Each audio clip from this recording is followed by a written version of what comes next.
मने नमः। श्री गुरुभ्यो नमः। ओम मातृशक्तये नमः। ओम असतो मा सद्गमय तमसो मा ज्योतिर्गमय मृत्योर्मामृतं गमय। ओम शांति शांति शांति।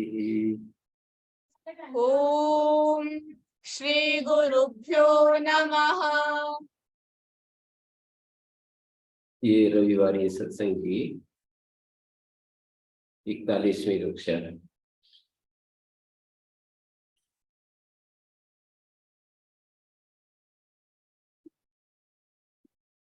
मुख्य जो हमारे जीवन का अन्वेषण है वो दो दिशाओं में है, दुख की निवृत्ति और आनंद की उपलब्धि।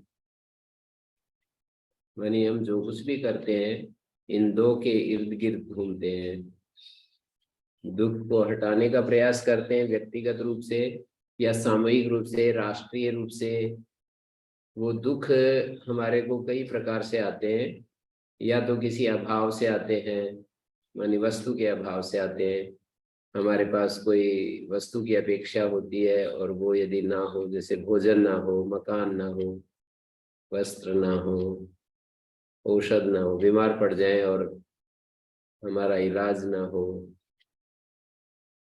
या हमारी कोई और इसी तरह से वस्तु के अभाव में भी आते हैं दुख। और दुख जो है किसी के द्वारा हमारे साथ अन्याय कर दिया जाए तो भी दुख आते हैं।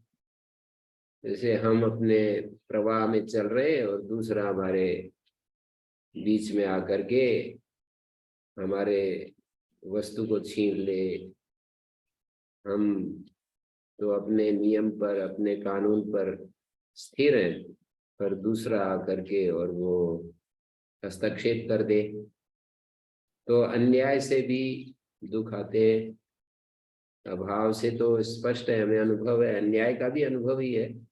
जैसे कोई किसानों के पड़ोसी जो होते हैं ना, वो एक दूसरे के खेत को थोड़ा बहुत एक दो फूट कोशिश करता रहता है। मतलब जब वो वन्य भूमि, जंगल की भूमि होती है तो थोड़ा ज्यादा चलते जाते हैं हम, और फिर उसमें कोई रोक लगा दे सरपंच या कोई भी तो हमारे को परेशानी होती है। मतलब हमारी इच्छा की बाधा, रुकावट पैदा करने से भी दुख आते हैं।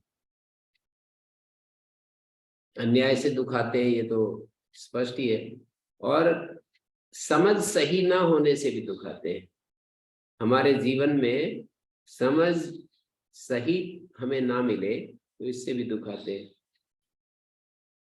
राइट अंडरस्टैंडिंग, सही समझ के अभाव में भी दुख आते हैं। मतलब हमें ऐसा लगता रहता है कि ये पता नहीं क्या है, ये क्या है, ये क्या है, ऐसा। तो ये तो दुख के मोटे मोटे 3 विभाग। सही समझ के अभाव में जो दुख आते हैं वो बहुत सारा उसका क्षेत्र लंबा चौड़ा। जैसे वस्तु के अभाव में अन्याय करने से जो दुख आते हैं, हम कहीं किसी जॉब के लिए अप्लाई करें और हमारी जगह किसी, हम ज्यादा योग्य हैं और दूसरा अयोग्य है और उसको ले लिया जाए, हमें ना लिया जाए, तो ये हम कहेंगे कि देखो कितना अन्याय है।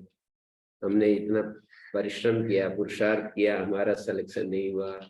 वो कम जानकार का भी सिलेक्शन हो गया, क्योंकि कुछ दूसरी क्वालिटी चलती रहती है ना, जिसका राज में हाथ होता है तो एक अधिक क्वालिटी उसने संचित कर ली।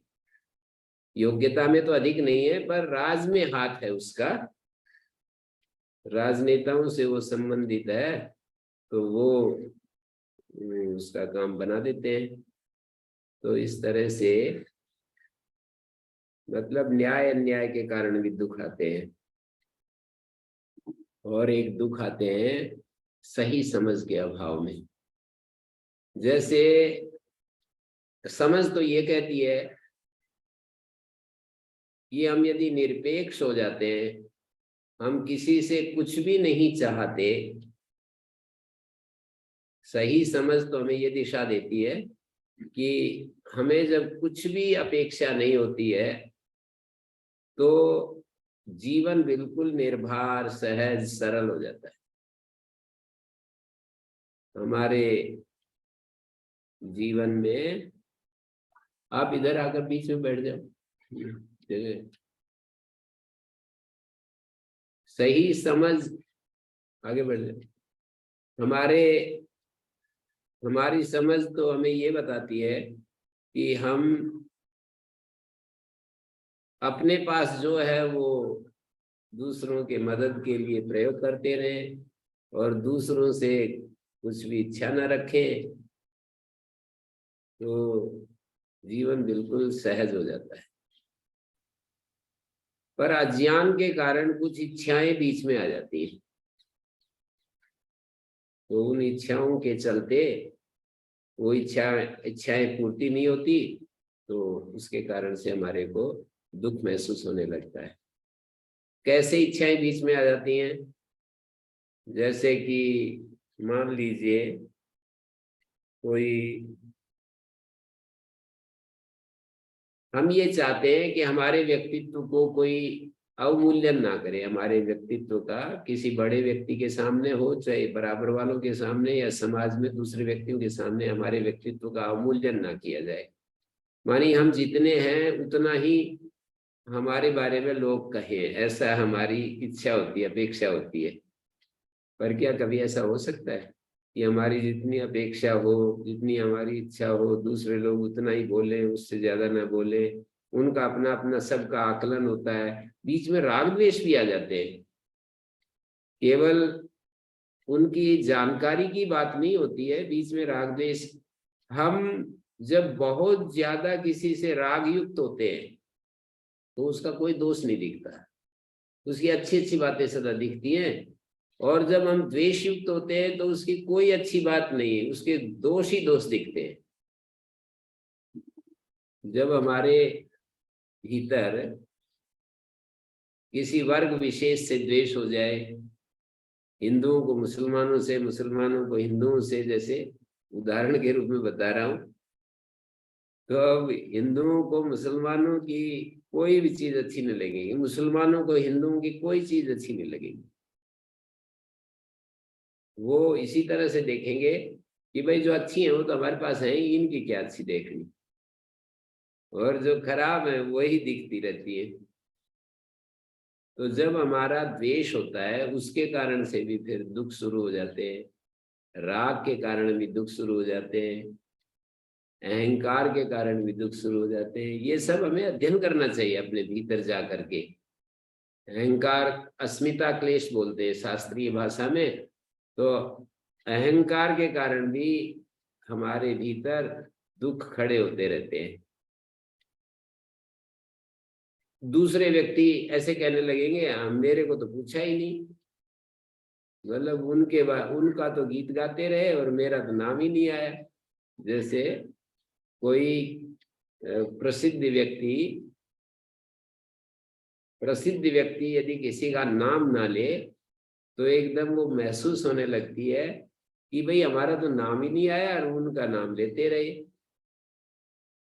तो ये अहंकार के कारण सारे क्लेश हैं। किसी सभा मंच पर जैसे कई सारे लोग बैठे हुए होते हैं तो वो पॉजिटिव नहीं सोचता आदमी, मतलब ज्यादा अपेक्षा करने लगता है, ये अस्मिता क्लेश बढ़ जाता है, अपना मूल्यांकन अधिक करने लगता है कि मेरे को वहां बिठाना चाहिए था, बड़ा व्यक्ति के पास में मेरी कुर्सी होनी चाहिए थी, मेरी कुर्सी वहां रख दी और उसको दूसरे व्यक्ति को पास में बिठा लिया। तो ये सब हम देख सकते हैं कैसे कैसे अस्मिता क्लेश काम करता है। तो दुख किस किस तरीके से हमारे भीतर उत्पन्न होते हैं उसका हम अध्ययन कर रहे हैं। आपको भी, और जो मैं बता रहा हूँ इतना ही दुख का एरिया हो ऐसा नहीं, और भी कुछ हो सकता है। एक एक व्यक्ति की भी परेशानी अलग अलग होती है, पर मोटी मोटी मैं बता रहा हूँ, इसी में आ जाती है सारी चीजें। अहंकार नहीं तो कोई दुख नहीं, राग नहीं तो क्या दुख है, द्वेष नहीं तो क्या दुख है, भय नहीं तो क्या दुख है? किसी व्यक्ति को भय नहीं है, किसी भी प्रकार का भय नहीं है, अब बताओ कैसे दुख हो सकता है? भय नहीं है तो दुख कैसे होगा?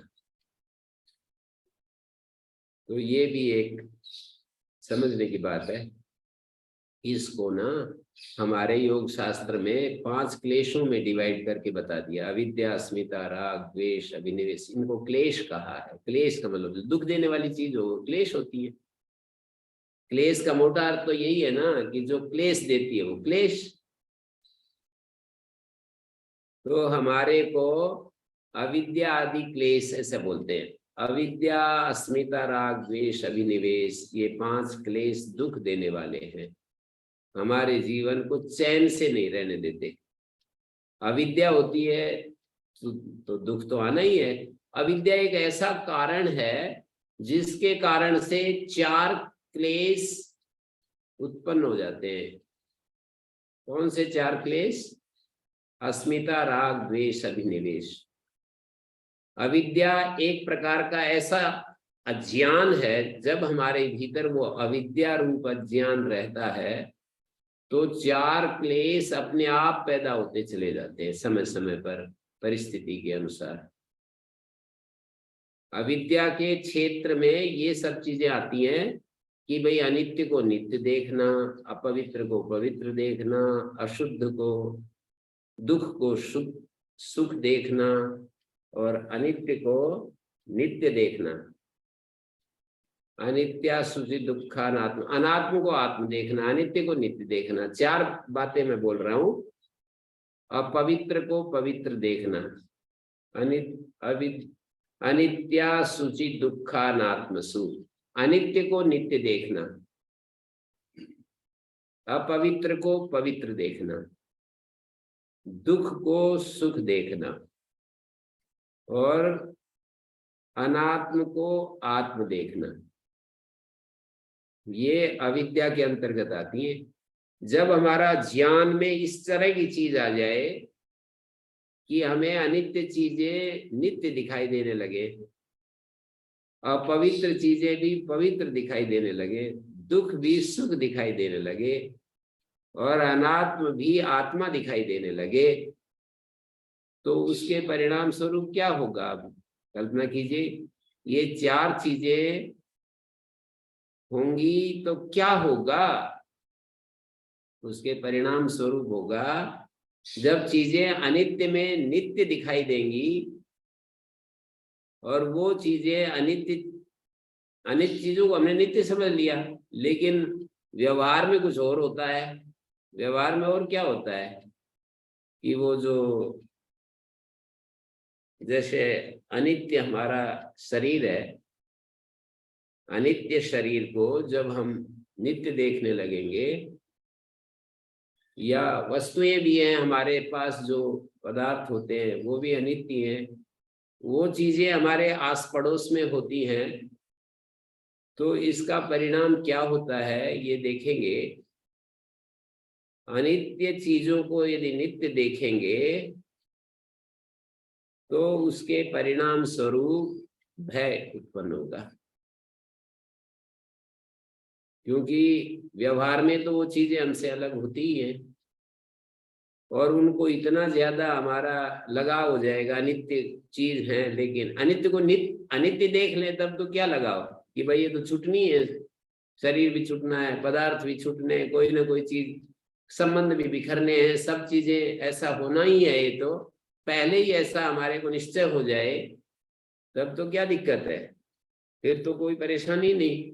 लेकिन चीजें तो अनित्य होती है, पर दिखाई हमको अनित्य नहीं देती, वो नित्य दिखाई देती है। उसके कारण से फिर हमारे को वो जब उनका वियोग होता है या उससे संबंधित चीजों का संयोग होता है तो हमारी खुशी बढ़ने लगती है, और वियोग होता है तो दुख होता है, भय आता है। यही बात अनात्म में अनात्म बुद्धि के कारण होती है। शरीर तो अनात्म है, ये पदार्थ तो अनात्म है, लेकिन बनी आत्मा से अलग चीज है ना। ये आत्मा थोड़ी कह सकते हैं इनको, अनात्म है, लेकिन हम अनात्मा को आत्मा समझते रहते हैं। अनात्मा को आत्मा कैसे समझते हैं? मैं और मेरा इस व्यवहार के द्वारा। मतलब भेदात्मक संबंध और अभेदात्मक संबंध, संबंध दो तरह के होते हैं। जब हम भेदात्मक संबंध में रहते हैं तो मेरा मेरा कहते हैं, और वही संबंध जब गहरा हो जाता है तो मैं बन जाता है, वही मेरा मैं में परिवर्तित हो जाता है। जैसे मेरा शरीर और मैं सुंदर, मैं कुरूप, मैं काला गोरा, मैं मनुष्य, मैं स्त्री, मैं भारतीय, मैं पाकिस्तानी, ऐसे इस शरीर के साथ मैं का अभेद हो जाता है। मैं अमुक, मैं और हूं के बीच में जिसको हम पहचानते हैं वो उसके साथ अभेद हो जाता है। तो यह अनात्म को आत्म देखने का परिणाम ये होगा कि अस्मिता क्लेश उत्पन्न हो जाएगा, और उसमें हम राजी होंगे। जो जिसको हम मैं समझ लिया और वो बढ़े तो हम बहुत ही खुशी होगी, हम राजी होंगे। और जिसको मैं समझ लिया वो उसका हिस्सा कुछ कटने लगे, कुछ हटने लगे, उसकी कोई बुराई कर हो, उसकी कोई निंदा हो, तो फिर हमारे को दुख शुरू हो जाएगा। अनात्म को आत्मा समझने से अस्मिता क्लेश पैदा हो जाता है, और ये अज्ञान की चरम सीमा में बदल जाता है। व्यास भाष्य में लिखा है, सत्वम असत्वम व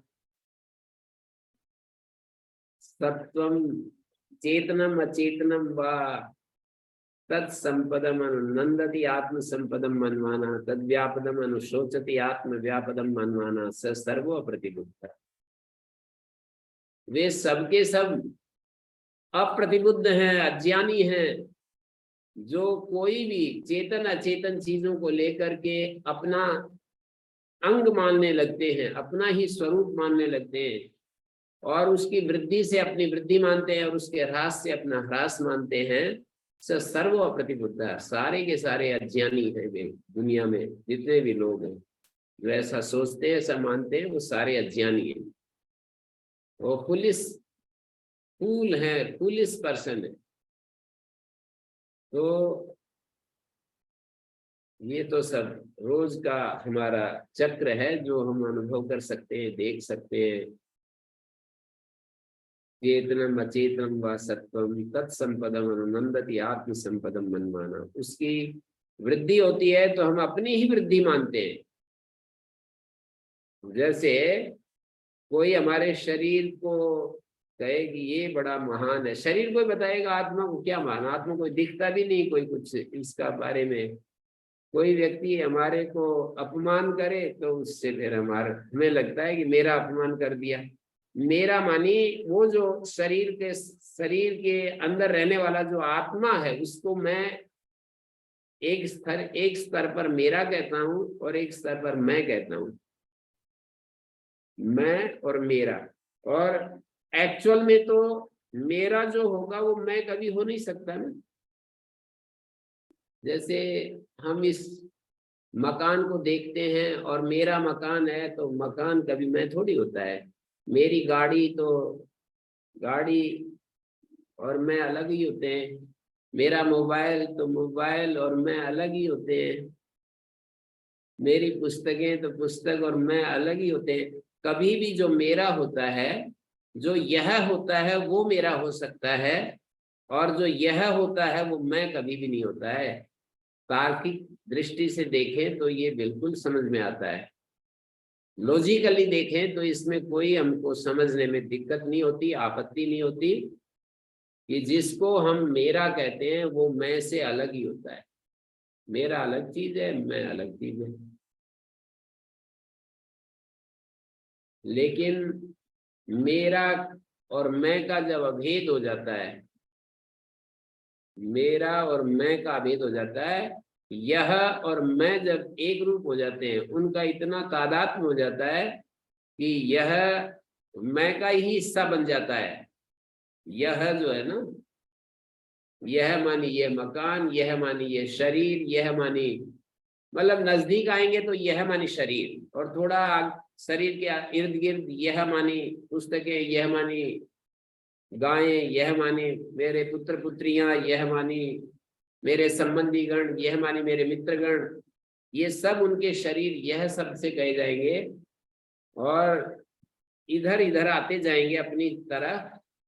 तो ये जो अन्नमय कोश है ये भी यह है, प्राणमय कोश भी यह है, मनोमय कोश भी यह है, विज्ञानमय कोश भी यह है, आनंदमय कोश भी, जिसको हम सुख दुख, सुख और विशेष सुख कहते हैं, वो भी यह है। मानिए ये सब यह शब्द से कहे जाते हैं और उनके साथ हमारा इतना तादाद हो जाता है। शरीर को हम मैं कह देते हैं, प्राणों को मैं प्राणवान, मैं विचारशील, मैं संकल्पवान, मनोमय कोश को मैं कहते हैं मैं निश्चय वाला, निश्चयवान, विज्ञानमय कोश को मैं कह देते हैं मैं सुखी, मैं विशेष सुखी, मैं सबसे अधिक सुखी। इस तरह से हम अपने आप को मानने लगते हैं। तो ये सब चीजें हमें दिखाई देती हैं। अविद्या के चलते अस्मिता क्लेश उत्पन्न हो जाता है, अनात्म आत्मबुद्धि। जितना भी आत्मा से अतिरिक्त जो जगत है उसको अनात्मा कहते हैं। आत्मा मानी मैं, और मैं मानी अनात्म माइनस, अनात्मा में से माने आत्मा और अनात्मा दोनों मैं हो रहे हैं। तो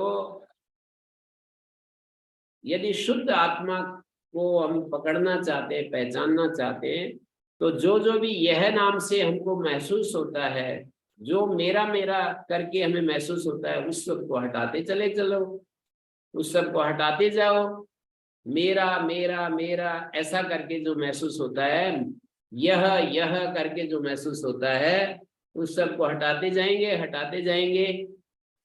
तो हटाने के बाद अंतिम निषेध की जो अवधि आ जाएगी, हटाने के लिए कुछ हमें मिलेगा नहीं, जो बचेगा वो आत्मा होगा। आप ये कहोगे कि वहां तो फिर शून्य आ जाता है। विवेक चूड़ामणि में भी ये प्रश्न किया कि जी सारे सबको हटाने के बाद तो फिर शून्य जैसा आ जाता है, वहां पर तो कुछ दिखाई नहीं देता कुछ और।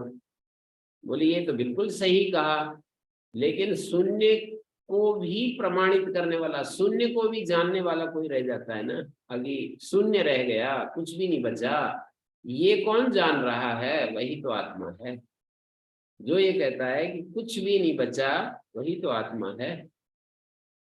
तो इस तरह से हमारे को ये युक्तियों से ये बात सिद्ध की जाती है। युक्तियां जो है वो विपरीत भावना को हटा नहीं पाती, ये समस्या हो जाती है।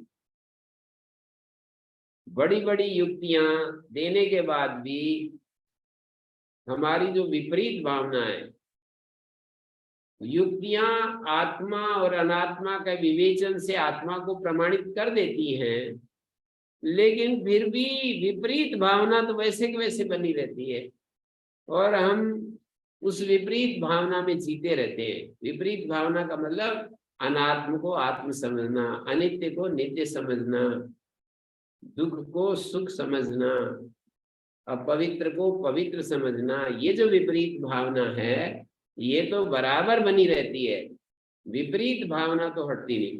3 भावनाएं बताई जाती है, एक असंभावना, एक असंभावना और एक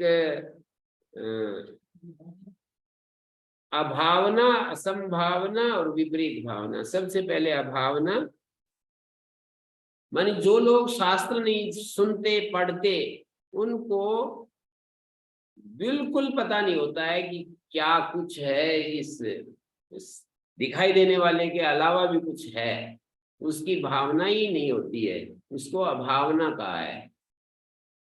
जो शास्त्र नहीं सुनते, सत्संग में नहीं जाते, मतलब अपने से आगे बढ़े हुए लोगों की बात सुनने को कभी मिलती नहीं, कभी भी भोजन खाना पीना सोना जागना इसके अलावा कुछ उनको सुनने के लिए नहीं मिलता, समझने के लिए नहीं मिलता, तो उनके अंदर अभावना नामक दोष रहता है। उनको सत्य प्रमाण विषय में किसी भी प्रकार का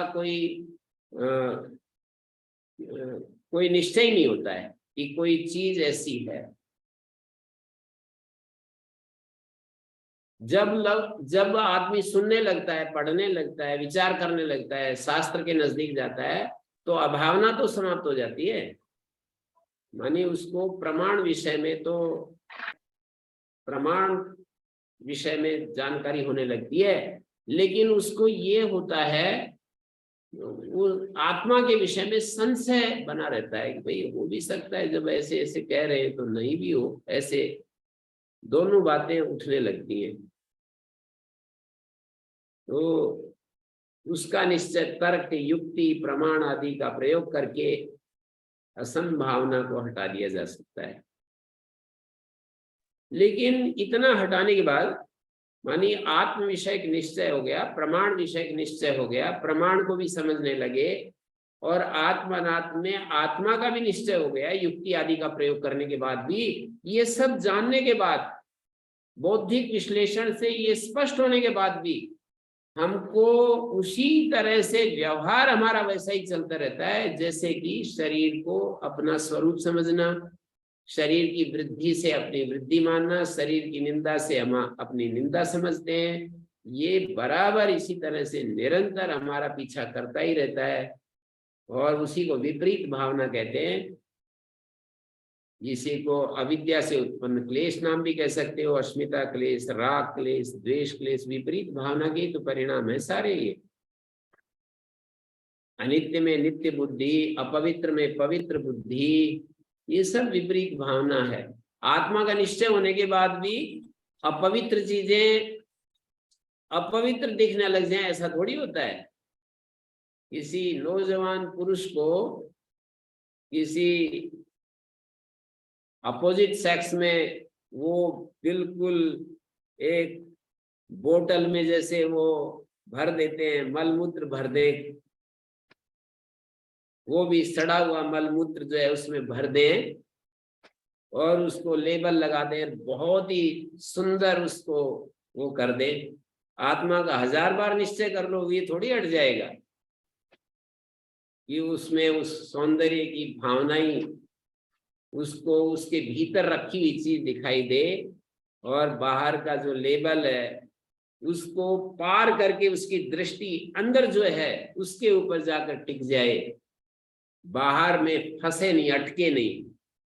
कितना आत्मनिश्चय कर लेने के बाद भी उसको तो वही अटक जाती है दृष्टि।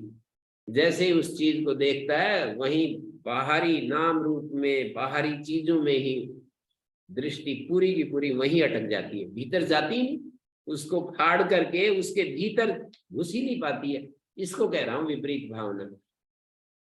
और सब जानते हैं कि भाई निंदा, चुगली और इन सब बातों में कुछ नहीं रखा है, बड़ा दुख होता है किसी के बारे में सोचने से, किसी की निंदा करने से, किसी से द्वेष करने से, बदला लेने से, सब ये सब बेकार चीजें। लेकिन जिस व्यक्ति ने हमको कष्ट दिया, जिसने हमारे काम में बाधा डाली, जिसने हमारे व्यक्तित्व को का अवमूल्यन किया, अंडर इवेल्युएशन कर दिया, हमने जो समझा उससे अंडर इवेल्युएशन, वो तो पता नहीं। इवेल्युएशन जो करते हैं माने हमारे व्यक्तित्व का आकलन जो करते हैं, वो हम अपने हिसाब से सोचने लगते हैं। ओवर इवेल्युएशन करते हैं तो एक आध बार बोल देते हैं मंदी सी आवाज में, नहीं नहीं हम में भी दोष है, नहीं नहीं ऐसा नहीं है, ऐसे मतलब, पर विचलित नहीं होते, परेशान नहीं होते कि ये क्या बोल रहा है, मेरे को भगवान कह रहा है, मेरे को ऋषि कह रहा है, मेरे को ज्ञानी कह रहा है। हमारे को कोई परेशानी नहीं होती है ऐसे बड़े बड़े शब्द सुन करके। पर हमारे को भाई बड़ा ये चालबाज है, बड़ा शातिर है, ऐसा कोई बोल दे, फिर देखो कैसे होता है। ये सब सुन करके कैसा लगता है। हमारे काम में बाधा डाल दे, हम संस्था चला रहे हैं और भाई उनको सहयोग करने की जरूरत नहीं है। वो आपके पैसे का दुरुपयोग करते हैं। और हमें कोई आकर कह दे कि वो दान देने वाला था, इसने आकर के ऐसे कह दिया, तो हमारे को बहुत ही मतलब उसके प्रति हमारे मन में एक विपरीत वो दृष्टि उत्पन्न हो जाती है कि अच्छा वो भी ऐसे कह रहा है। और फिर जो है ना, उसको हम सदा के लिए अपने अंदर से निकाल करके फेंक देते हैं। जैसे कि कोई मक्खी यदि आकर के अचानक पड़ जाए भोजन में, तो हम उसको निकाल करके जल्दी से बाहर फेंक देते हैं ना, ऐसे हम फेंक देते हैं। तो ये दुख कैसे कैसे हमारा पीछा कर रहा है, दुख के प्रति हम संवेदनशील, दुखी तो होते हैं पर दुख का जो प्रभाव है वो हमारे मन के ऊपर नहीं होता। दुखी तो होते हैं, दुख का प्रभाव हो जाए तो समस्त दुखों का अंत करने के लिए बीड़ा उठा ले कि मुझे दुखी जीवन पसंद नहीं है, मुझे इस संसार में रहते हुए दुख नाम की चीज पसंद नहीं है, मैं दुखी होकर के नहीं जीऊंगा। ऐसे कितने लोगों के निश्चय में ये बात आती है कि मुझे दुखी होकर के नहीं जीना। यहाँ तो कदम कदम पर दुख, चारों तरफ से संवेदनशील भी, हमारी संवेदनशीलता भी भंग नष्ट हो जाती है। बहुत सारे दुख तो पता ही नहीं चलते कि दुख आ रहे हैं। बड़े बड़े जब दुख आते हैं तभी हमारी बेहोशी टूटती है और हमको लगता है कि भाई बहुत ही परेशानी है जीवन में। छोटी मोटी तो कुछ चलती रहती है, कोई हम ऐसा कह करके अरे तो सभी में है, हम उसको जनरलाइज करके और अपने आप को बाहर कर देते हैं। मतलब उस दुख को तिथे महसूस ते शेण पडलाय म्हणून वास येते, नाही तर तो मैं कहना यही चाह रहा हूं कि हमारे को संवेदनशील भी होना पड़ता है। दुख में सर्वम विवेकिना, इसलिए एक प्रमेय पदार्थ के रूप में दुख को गिना गया है। जो 12 प्रमेय हैं, उन 12 प्रमेय में दुख को एक प्रमेय का मतलब जानने योग्य चीजें, 12 जानने योग्य चीजें हैं, उनमें से दुख की भी गणना कर दी है न्याय दर्शन के गौतम मुनि ने। न्याय दर्शन का जो आचार्य है गौतम मुनि, उन्होंने इसको भी एक प्रमेय पदार्थ में गिना है दुख को। मतलब आत्मा है, शरीर है, इंद्रिय है, इंद्रियों के विषय हैं, ज्ञान है। ज्ञान क्या चीज है, ये भी एक प्रमेय पदार्थ होता है। बहुत लोग नहीं जानते इसको, ज्ञान क्या चीज है। आत्मा, ज्ञान, दुख, मुक्ति, ये जो 12 प्रमेय है उनमें से बहुत कम लोग हैं इनको जाने कि ये दुख क्या है, ज्ञान क्या है। पुनर्जन्म को भी सुन रखा है, विश्वास के आधार पर हम कह देते हैं, बाकी जानना तो उसमें भी क्या है, कुछ नहीं। मतलब उसको भी नहीं जानते, पुनर्जन्म को भी। पुनर्जन्म भी एक प्रमेय पदार्थ है, प्रवृत्ति है। हमारा शरीर, हमारी वाणी, हमारा मन, इनकी जो चेष्टाएं हैं उनको प्रवृत्ति कहा है वहां पर। और एक फल नाम की का प्रमेय गिनाया, प्रवृत्ति दोष जनित अर्थ फलम, मानी प्रवृत्ति और दोष, इन दोनों से जो अर्थ उत्पन्न होता है उसका नाम फल है। प्रवृत्ति और दोष दोनों मिलकर के फल को पैदा करते हैं। प्रवृत्ति वाग बुद्धि शरीर, वाणी, मन और शरीर की जो चेष्टाएं उसका नाम प्रवृत्ति है। और दोष प्रवर्तना लक्षणा दोषा, जिनके कारण हमारी प्रवृत्ति होती है, जिनके कारण से हमारी कोई भी प्रवृत्ति होती है उसका नाम दोष है। इसको भी प्रमेय पदार्थ में गिना है कि हमें समझना चाहिए कि मेरी प्रवृत्ति क्यों हो रही है, मैं किसी काम को क्यों करते चला जा रहा हूं, क्यों उससे हट नहीं पा रहा हूं, क्यों मैं अपेक्षाओं से दुखी होता हूं और फिर भी अपेक्षाओं को नहीं छोड़ता। अपेक्षाओं से सभी दुखी होते हैं पर फिर भी अपेक्षाओं को, पिता अपने पुत्रों से अपेक्षा करते रहते हैं गृहस्थ में पति पत्नी से अपेक्षा करता है और पत्नी पति से अपेक्षा करती है, माता पिता दोनों पुत्रों से अपेक्षा करते हैं, पुत्र माता पिता से अपेक्षा करते हैं, स्वामी सेवक से अपेक्षा करता है, सेवक स्वामी से अपेक्षा करता है, राजा प्रजा से अपेक्षा करता है, राजा प्रजा से अपेक्षा करता है, प्रजाएं राजा से अपेक्षा करती हैं कि ये राजा, ये सब जगह ये कोई काम ही नहीं करके दे रहा है। जैसे मैं गुड़गांव में था, वहाँ पानी पानी भर जाता है, तो मैंने कहा कि ये बोल कोई भी करता ही नहीं है, यहाँ सारा गुड़गांव पानी से भरा रहता है। जब वर्षा होती है, थोड़ी सी बारिश होते ही कोई इस तरफ ध्यान ही नहीं देता। तो अपेक्षाएं बहुत ज्यादा हमारे को एक दूसरे से होती हैं, और संसार में जीने के लिए ऐसा लगता है कि बिना अपेक्षा के सांसारिक जीवन तो चलेगा नहीं। अपेक्षा तो होंगी, अपेक्षाएं होंगी तो फिर दुख तो बचा रहेगा। बोले हाँ, दुख अपेक्षाएं तो दुख कौन मिटाएगा? अपेक्षाएं हैं तो दुख को कौन मिटा सकता है? दुख तो चलेगा फिर साथ साथ।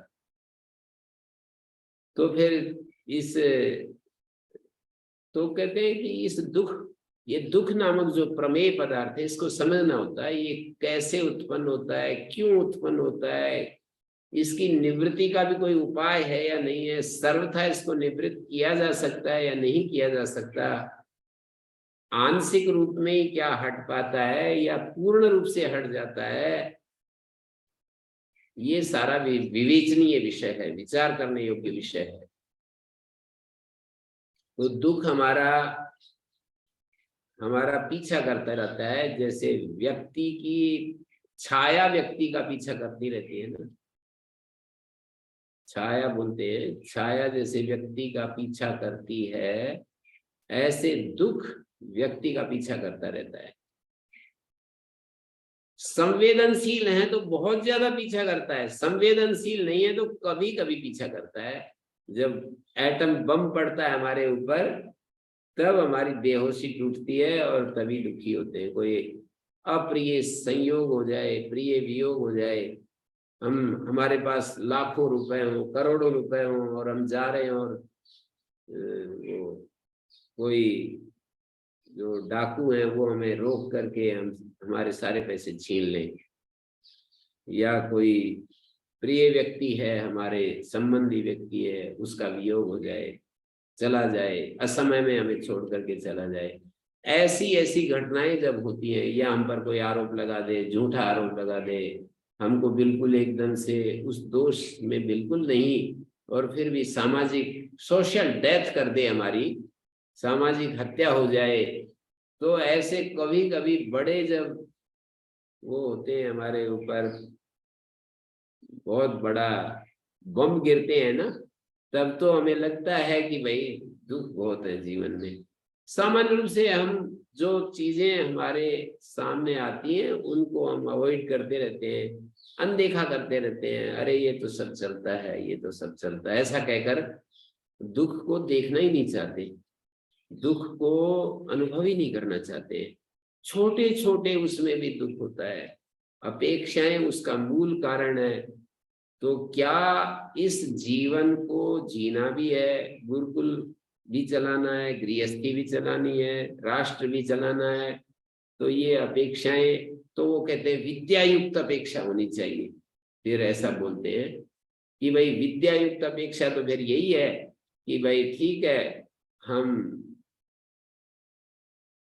विद्या युक्त अपेक्षा का स्वरूप तो यही है कि मैं विद्यार्थियों को अपनी तरफ से कहता रहूं कि भाई आप लोगों को पढ़ना चाहिए और आपका भला इसी में है, और बराबर अपने भीतर सावधान रहूं कि नहीं पढ़ते हैं तो भाई अभी तो इनकी जिम्मेदारी, मैं तो क्या कर सकता हूँ। कोई विद्यार्थी, मान लीजिए कोई गृहस्थी का कोई बालक पढ़ते पढ़ते और वो रुक जाए कि मैं तो नहीं पढ़ूंगा, तो विद्यायुक्त अपेक्षा तो फिर यही है कि वो उसको समझाए कि इससे अभी दिख नहीं रहा है तुम्हें, आगे चल करके फिर ये समय याद आएगा और उस समय तुम्हारे हाथ में कुछ नहीं रहेगा और उसको छोड़ दे।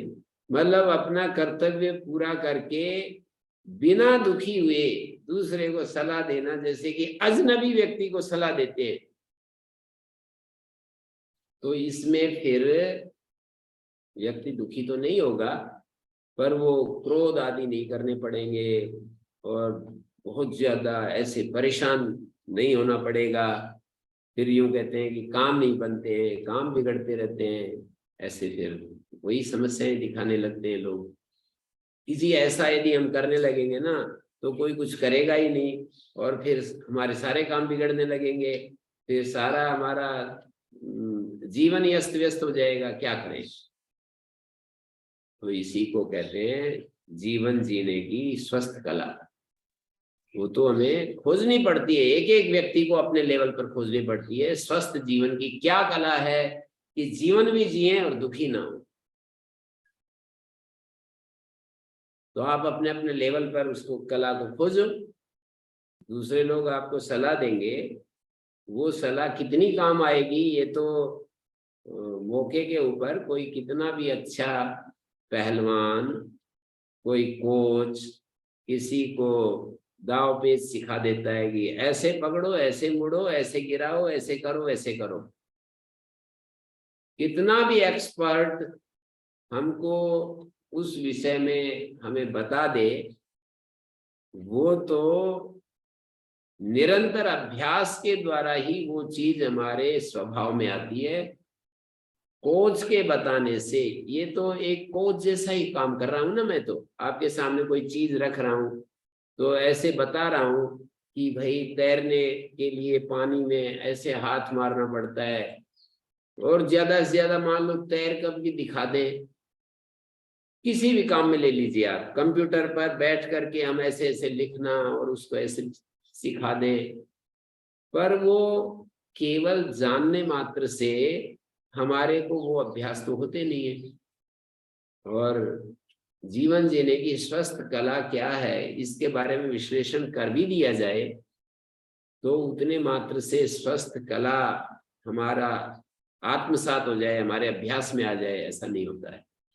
उसी को मैं कह रहा था कि विपरीत भावना जो होती है उससे हमारे जीवन में बड़े दुख आते रहते हैं, और उनको हटाने के लिए, विपरीत भावना को समाप्त करने के लिए, मतलब एक एक के लिए, जैसे अभावना को समाप्त करने के लिए शास्त्रों का सुनना, असंभावना को समाप्त करने के लिए मनन करना, युक्ति पूर्वक विचार करना, विपरीत भावना को समाप्त करने के लिए साथ साथ निरंतर निधिध्यासन करना।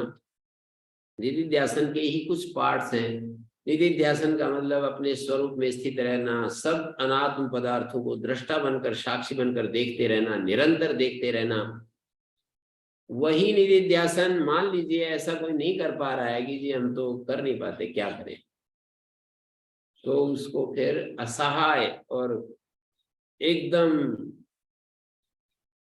अनाथ होकर के अपने परम प्रभु को 24 घंटे पुकारते रहना कि मेरे बस की बात नहीं है, आप ही हमारे को तो, हमारी नैया को तो आप ही पार उतारेंगे।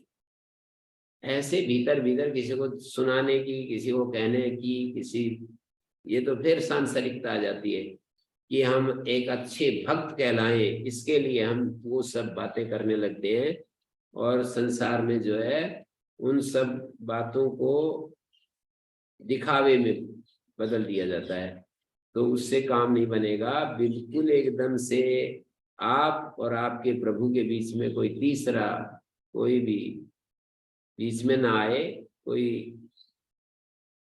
ये भी कुछ अंदर ही अंदर प्रार्थना कर रहा है, इसको कोई जाने नहीं, और फिर भी आप करते चले जा रहे हैं, उद्धार तो हो सकता है। माने निधिध्यासन के दो हिस्से मैंने आपके सामने रखे, या तो असंग हो जाए या इतने भगवान के प्रति प्रेमी हो जाए, निरंतर उसके प्रेम में, संसार में आपको कोई जान ही नहीं पाए कि ये भी आदमी जो है ना भगवान का नाम लेता है, संध्या करता है, या भगवान के का भक्त है, या ये भी खोज में लगा हुआ है, अपनी समस्याओं के समाधान करने में लगा हुआ है, इतना ज्यादा अपने आप को बचा करके रख सके तो उद्धार हो जाएगा। दोनों में से कोई एक साधन अपनाना पड़ेगा विपरीत भावना को हटाने के लिए, या तो असंगता या तो प्रेम। असंगता और प्रेम, इन दोनों में से एक तो अपनाना ही पड़ेगा। विपरीत भावना का मतलब है शरीर को अपना स्वरूप समझना, अनित्य को नित्य समझना, दुख को सुख समझना, अपवित्र को पवित्र समझना। ये 4 प्रकार की जो अविद्या है। अपवित्र को पवित्र समझना मतलब राग। राग के बिना अपवित्र को पवित्र कोई नहीं समझ सकता दुनिया में। अपवित्र चीजों को पवित्र समझना का मतलब राग। राग के कारण से अपवित्र को पवित्र समझते हैं। कोई दुनिया में ऐसा व्यक्ति नहीं है जो कि राग ना हो और अपवित्र को पवित्र समझ ले। कोई दुनिया में ऐसा नहीं कि निंदा, चुगली और प्रतिशोध और द्वेष और ईर्ष्या, इन सब में सुख ले और द्वेष नहीं है। जैसे राग के चलते अपवित्र पवित्र दिखाई देता है, ऐसे ही द्वेष के चलते दुख में भी बड़ा सुख लिया जाता है। ये तो दुख रूप है ना, ईर्ष्या है। ये ईर्ष्या, दूसरे की निंदा करना, दूसरे की चुगली करना, ये सारा जो है, सारा का सारा बहुत ज्यादा हमारे लिए दुखप्रद है। दूसरे को गलत समझना, गलत मानना, दूसरे के बारे में सोचता रहना, ये सब दुख देने वाली चीजें। लेकिन हम उसको द्वेष के चलते सुख कारक समझ लेते हैं। द्वेष के चलते उसमें भी बड़ा रस लेते हैं। कैसा रस लेते हैं वो कहते हैं गांव की भाषा में, बड़े चटकारे लेकर के व्यंग करते हैं, बड़े चटकारे लेकर के, और उस की कमियों को बताया जाता है। ये सब होता है। तो एक भी व्यक्ति मुझे नहीं दिखाई देता कि जिसके जीवन में द्वेष तो नहीं है पर ईर्ष्या द्वेष आदि में खूब मजा लेता है। ईर्ष्या द्वेष में सुख लेता है पर द्वेष नहीं है, ऐसा नहीं हो सकता। ईर्ष्या द्वेष में सुख लेने के लिए द्वेष मूल में होना चाहिए। जैसे अपवित्र में पवित्र बुद्धि तभी होती है जब मूल में राग क्लेश होता है, तो मूल में द्वेष क्लेश होता है तब ये होता है। इसी तरह से अनात्म में आत्मबुद्धि के बिना, अनात्म में आत्मबुद्धि तो नहीं है पर अस्मिता क्लेश है, ऐसा नहीं हो सकता। किसी व्यक्ति को अनात्म में आत्मबुद्धि है, किसी व्यक्ति को अविद्यायुक्त अपेक्षा है फिर भी वो दुखी नहीं होता है, ऐसा कैसे हो सकता है? विद्यायुक्त अपेक्षा तो ऐसे हो गई कि बिल्कुल एकदम उदासीनता के साथ दूसरे को अपना काम समझाना, दूसरे को अपनी बात कह देना और विड्रा कर लेना, बिल्कुल बराबर अपनी तरफ से कह देना और बस एकदम वहीं पर कट ऑफ कर देना, वहीं अपने आप को विड्रा कर लेना। तो कोई ऐसा दुनिया में ऐसा व्यक्ति मुझे नहीं दिखाई देता जो, जिसको अविद्यायुक्त अपेक्षा है और फिर भी वो दुखी तो नहीं होता। अपेक्षा है, अविद्यायुक्त अपेक्षा है तो दुखी होना ही पड़ेगा। अपेक्षाओं में अपना सुख हम आकलन करते हैं, अपना सुख ढूंढते हैं, इसलिए वो जिस अपेक्षा से हमारा किसी रूप में सुख मिलता है, जैसे यूं कह तो देते हैं कि भाई आचार्य को विद्यार्थियों से क्या अपेक्षा है, उसमें भी अपेक्षा रहती है ध्यान से देखें तो, कि भाई इतने विद्यार्थी, अच्छे अच्छे विद्यार्थी इसने तैयार किए, उससे फिर आचार्य की महिमा गाई जाती है, तो सुख तो जुड़ गया ना। आचार्य की महिमा गाई जाती है, आचार्य का नाम होता है, आचार्य की कीर्ति फैलती है, आचार्य को फिर साधन ज्यादा मिलते हैं, उसको अवार्ड मिलते हैं, ये सब होता है। तो ये कुल मिलाकर के ये ऐसी अपेक्षा हो गई कि जिससे दुख तो होना ही है।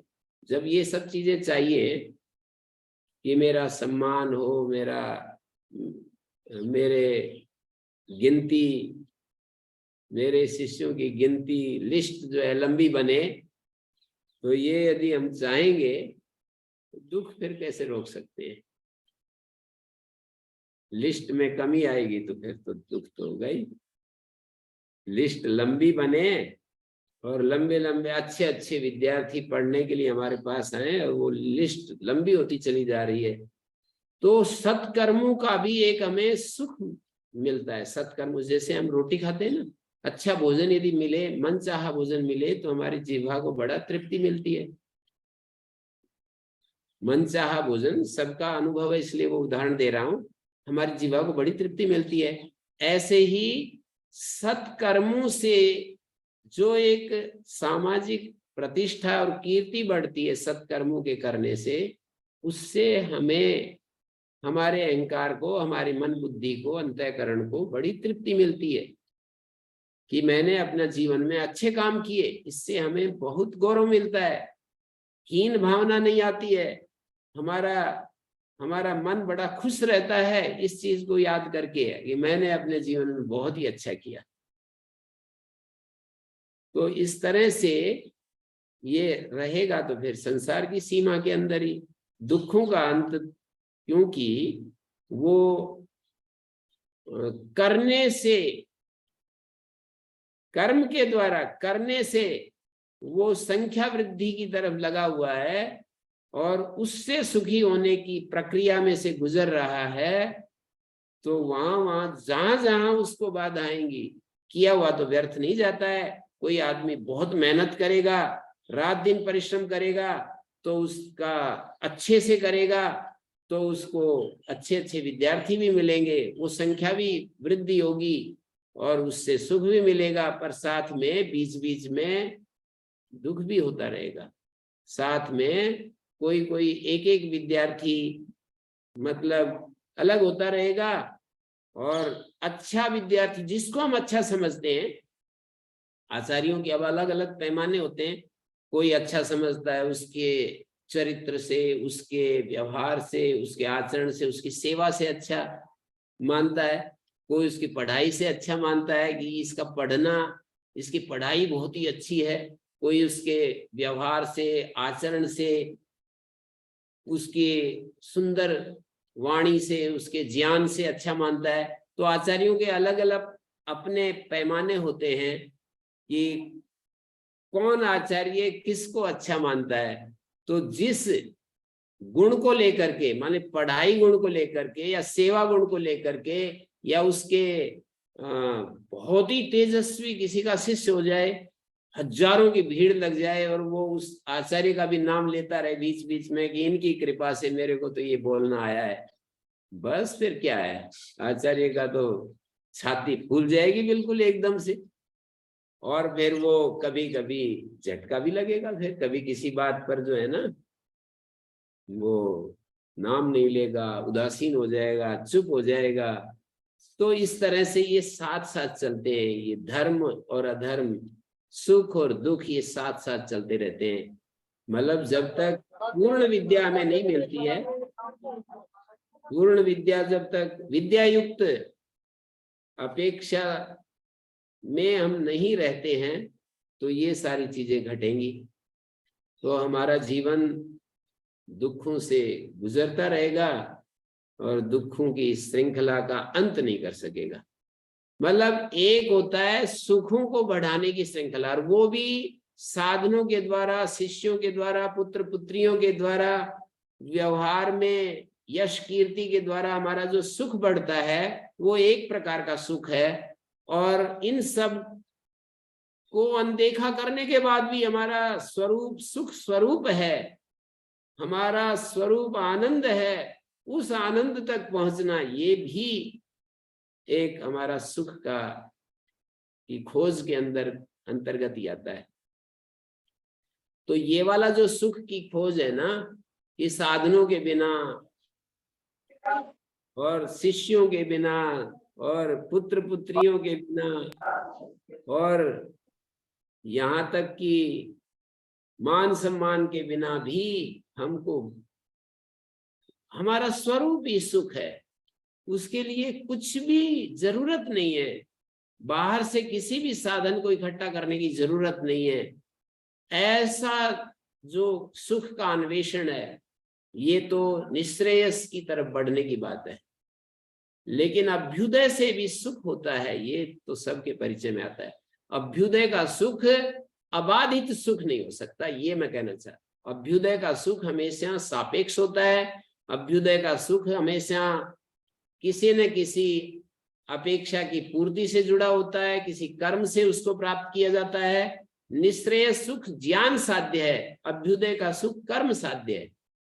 अभ्युदय जितना हम कर्म में अपने आप को लगाएंगे, जितना प्रचंड पुरुषार्थ करेंगे, जितना अपने संसार में अपने को फैलाएंगे, अपने शिष्यों को, अपने मित्रों को जितना अधिक अपना मैसेज पहुंचा सकेंगे। आजकल तो बहुत सारे साधन हैं, अपने ये टीवी आदि के जो साधन है, चैनल्स आदि का प्रयोग करके हम एक एक व्यक्ति कितना ज्यादा, एक ही किसी ने बतलाया कि स्वामी प्रेमानंद जी से आप मिले तो 6-7 लाख लोगों ने आपके उस वीडियो को देख लिया। तो एक एक उपाय से हम अपने मैसेज को दूसरों तक पहुंचाते हैं, एक एक तरीके से हम अपने, इस सब को अभ्युदय कहते हैं।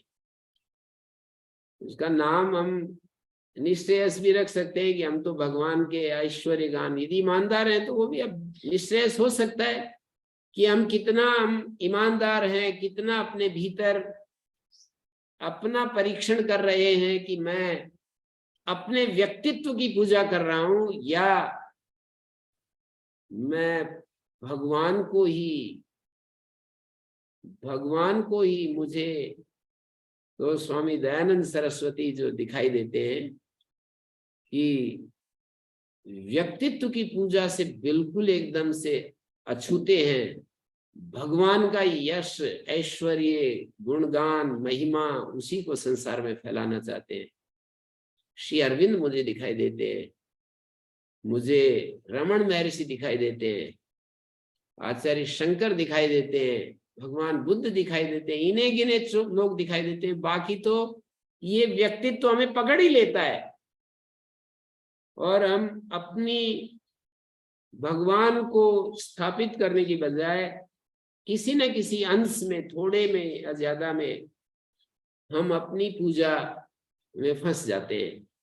और जहां इस तरह से होगा तो निश्चित रूप से दुख तो जुड़ा रहेगा, अबाधित सुख नहीं मिल सकता, निरतिशय सुख नहीं मिल सकता, बाधा रहित सुख नहीं मिल सकता।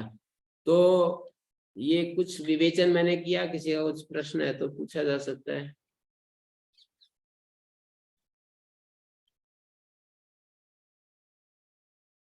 आज सायंकाल 8 से 9 बजे तक फिर एक कक्षा है हमारी, उसका लिंक तो मुझे नहीं पता, भेज दिया? जी गुरु जी।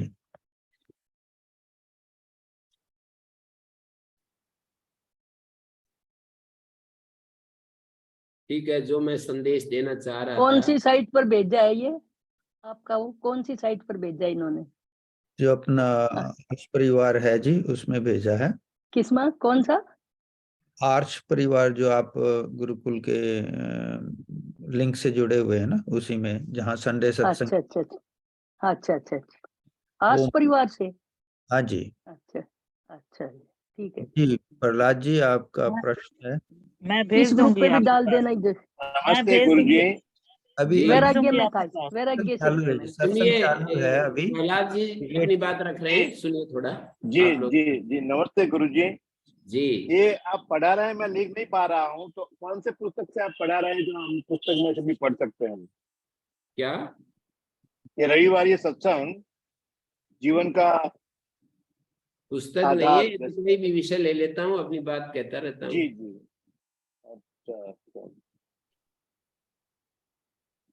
पुस्तक नहीं पढ़ा रहे, कोई भी विषय पर अपनी बात जो मैंने समझी है उसको रख रहा होता हूँ।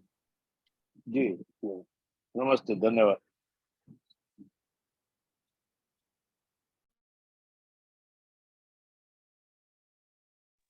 ओम गुरुजी। जी गुरुजी 12 प्रेम बताए जैसे न्याय दर्शन में, जी उनमें ज्ञान, हाँ ज्ञान का थोड़ा बताएं कि हमें कैसा पता लगे। आपने 3 का आज के 12 हाँ जी प्रमेय बताए, मैं उनको एक बार फिर गिना देता हूँ। आत्मा, शरीर, इंद्रिय, इंद्रियों के विषय, और बुद्धि, बुद्धि माने ज्ञान। ज्ञान, बुद्धि के 2 अर्थ होते हैं, एक ज्ञान और एक ज्ञान का साधन। तो यहाँ न्याय दर्शन में ज्ञान के रूप में बुद्धि शब्द का प्रयोग किया है। ज्ञान का साधन माने ज्ञान प्राप्त करने के लिए जो इंस्ट्रूमेंट है उसको बुद्धि नहीं कहा। सांख्य और योग दर्शन में जिस बुद्धि शब्द का प्रयोग हुआ है वो वाला बुद्धि नहीं है। बुद्धि माने ज्ञान, बोधनम बुद्धि, बुद्ध्यते अनया सा बुद्धि, वो वाला बुद्धि नहीं है। तो 5 हो गए। प्रेत्य भाव पुनर्जन, ये भी एक प्रमेय है। पुनर्जन किसका होता है? शरीर का होता है, या हम जिसको मैं कहते हैं उसका पुनर्जन्म होता है? और पुनर्जन्म होता भी है या नहीं होता है? होता है तो क्या चीजें साथ जाती हैं और क्या चीजें यहीं रह जाती हैं, ये सब का विवेचन करना होता है। ऐसे प्रवृत्ति, दोष, फल, दुख, अपवर्ग, प्रेत्य भाव, प्रवृत्ति, दोष, फल, दुख, अपवर्ग, ये 12 प्रमेय होते हैं। इन 12 प्रमेय में इन्होंने पूछा कि ज्ञान का क्या मतलब है। ज्ञान का मतलब आत्मा, शरीर, आत्मा, मन, इंद्रियां और विषय। आत्मा, मन, इंद्रियां और विषय, कभी कभी आंतरिक विषय होता है, तो आत्मा, मन और विषय, इन सब के इकट्ठा होने पर एक जो अनुभव होता है हमारे को, उसको ज्ञान कहते हैं। जैसे मैं वृक्ष को देख रहा हूं, तो देखने वाला प्रमाता, आंख के द्वारा प्रमाण, और वो वृक्ष प्रमेय है। उसके विषय में एक जो मेरी बुद्धि में ज्ञान आता है ना, मेरे भीतर एक ज्ञान उत्पन्न होता है। न्याय वैशेषिक की भाषा में वो ज्ञान की उत्पत्ति आत्मा में होती है। तो उस ज्ञान को यहाँ पर ज्ञान कहा है। वो ज्ञान होता है, उस ज्ञान के संस्कार होते हैं। वो ज्ञान शुद्ध अशुद्ध होता है, उसके संस्कार भी शुद्ध अशुद्ध होते हैं। इस तरह से उस ज्ञान नामक प्रमेय को समझना पड़ता है। ज्ञान का जो वो जो फुटप्रिंट्स हैं, उसका जो उसके जो चिन्ह है, पद चिन्ह है, उसको संस्कार कहते हैं। तो जिस जाति का ज्ञान होता है, जिस तरह का ज्ञान होता है, उसी तरह के संस्कार होते हैं। तो ज्ञान भी हमें समझने की चीज है कि ये ज्ञान क्या चीज है। ज्ञान को एक जन्य पदार्थ कहा है वहां पर। ज्ञान को एक जन्य पदार्थ बताया है। जन्य का मतलब उत्पन्न होने वाली चीज। जैसे सुख दुख, हमारे भीतर कुछ अनुकूल परिस्थिति से हमारे को सुख महसूस होता है, प्रतिकूल परिस्थिति से दुख महसूस होता है। तो वो सुख और दुख हमारे आत्मा में पैदा होते हैं, सुख दुख पैदा होते हैं। तो ऐसे ही ज्ञान भी पैदा होता है आत्मा में। आत्मा उसका अधिकरण होता है। ज्ञान का अधिकरण, इच्छा का अधिकरण, द्वेष का अधिकरण, सुख दुख का अधिकरण, धर्माधर्म का अधिकरण, वासनाओं का अधिकरण। आत्मा 9 गुणों का अधिकरण मानते हैं वो उस दर्शन में। न्याय वैशेषिक में आत्मा को इन 9 गुणों का आधार माना जाता है। सांख्य योग की प्रक्रिया में आत्मा को निर्लेप शुद्ध कह देते हैं। इसी विषय पर मैं सायकाल भी विचार रखूंगा। वो इच्छा, द्वेष, प्रेत, सुख, दुख, ज्ञान, धर्म, अधर्म, संस्कार, ये सब उसका जो आधार है, अधिकरण है, वो बुद्धि को बताते हैं। तो आत्मा का स्वरूप क्या है, इसको निर्धारित करके फिर हमारे अंदर ये जो इच्छाएं, द्वेष, प्रयत्न, सुख, दुख, ज्ञान, धर्माधर्म, ये सब उत्पन्न होते हैं, तो वो कहाँ उत्पन्न होते हैं? ये दार्शनिकों ने अलग अलग ढंग से इस प्रश्न को सुलझाया है। तो ज्ञान भी एक उत्पन्न होने वाली चीज है, और एक वेदांत की दृष्टि में यदि देखें तो आत्मा का स्वरूप ज्ञान है।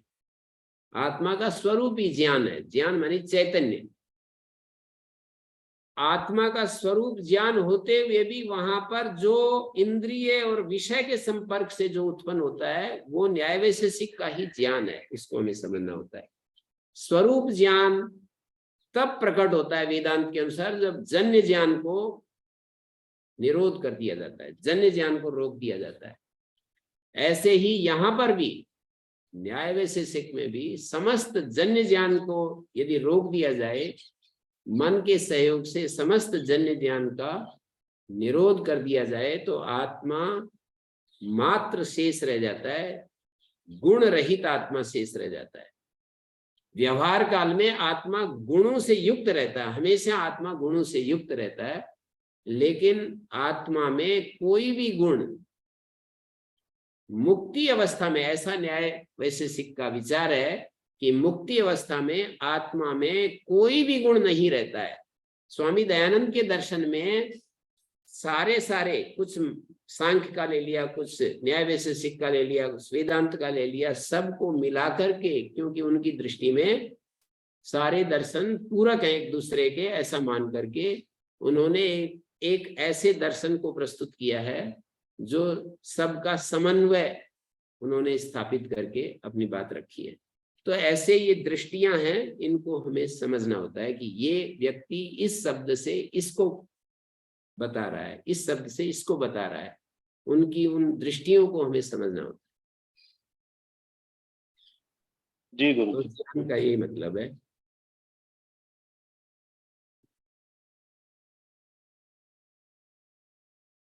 ओम शांति शांति शांति।